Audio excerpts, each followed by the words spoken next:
ఇంగ్లండ్‌తో తొలి టెస్టులో భారత్ ఓటమి పాలైనప్పటికీ 2 ఇన్నింగ్స్‌ల్లోనూ భారత్ పెద్ద స్కోర్లే చేసింది.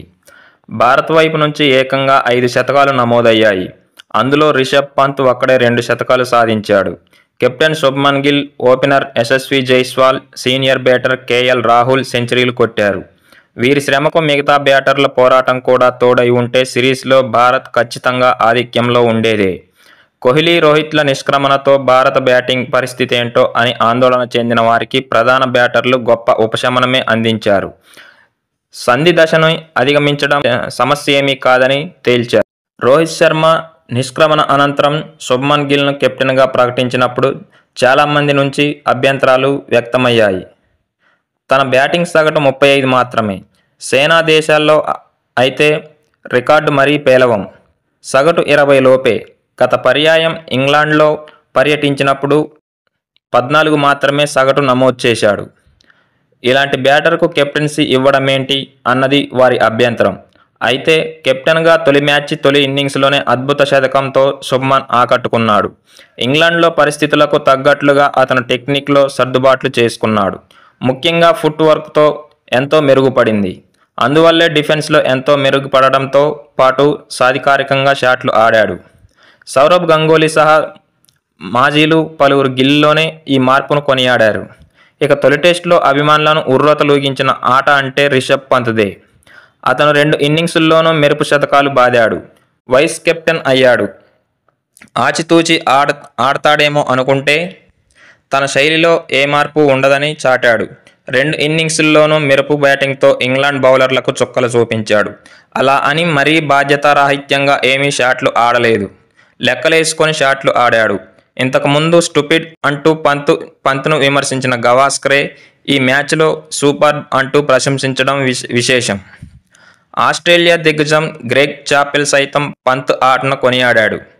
బ్యాటింగ్ను కొత్తగా అతను ఆడుతుంటే చూడబుద్దేస్తుందని అన్నాడు.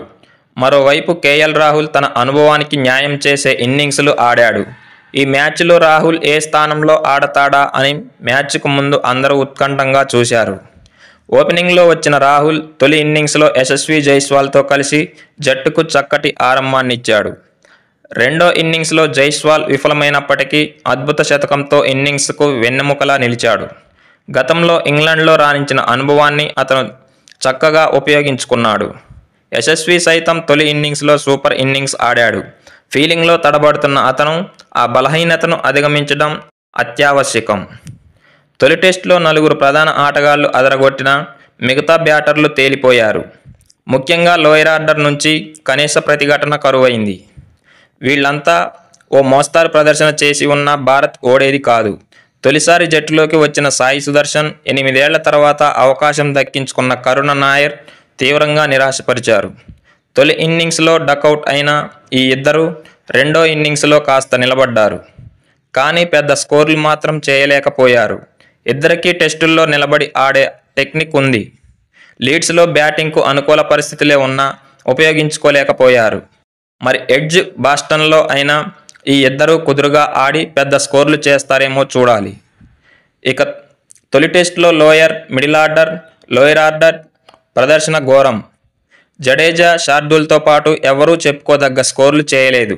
తొలి ఇన్నింగ్స్లో 41 పరుగుల తేడాతో 7 వికెట్లు కోల్పోయిన భారత్ రెండో ఇన్నింగ్స్లో 31 పరుగుల తేడాతో 6 వికెట్లు చేజార్చుకుంది. దీన్ని బట్టే కింది వరుస బ్యాటర్లు ఎంత ఘోరమైన ప్రదర్శన చేశారో అర్థమవుతుంది. వారి నుంచి పోరాటం కొరవడడం వల్లే భారత్ పైచేయి సాధించే అవకాశం కోల్పోయింది. మరోవైపు ఇంగ్లాండ్ తొలి ఇన్నింగ్స్లో భారత్ స్కోరుకు దగ్గర వచ్చిందంటే లోయర్ ఆర్డర్ పోరాటం వల్లే. ఇంగ్లాండ్ ఓటమికి భారత్ విజయానికి మధ్య తేడా ఇదే అనడంలో సందేహం లేదు. దీన్ని దృష్టిలో ఉంచుకొని తర్వాత మ్యాచ్ నుంచి అయినా కింది వరుస బ్యాటర్లు పట్టుదలతో ఆడి జట్టును ఉత్తమ స్థితిలో నిలపాల్సిన అవసరం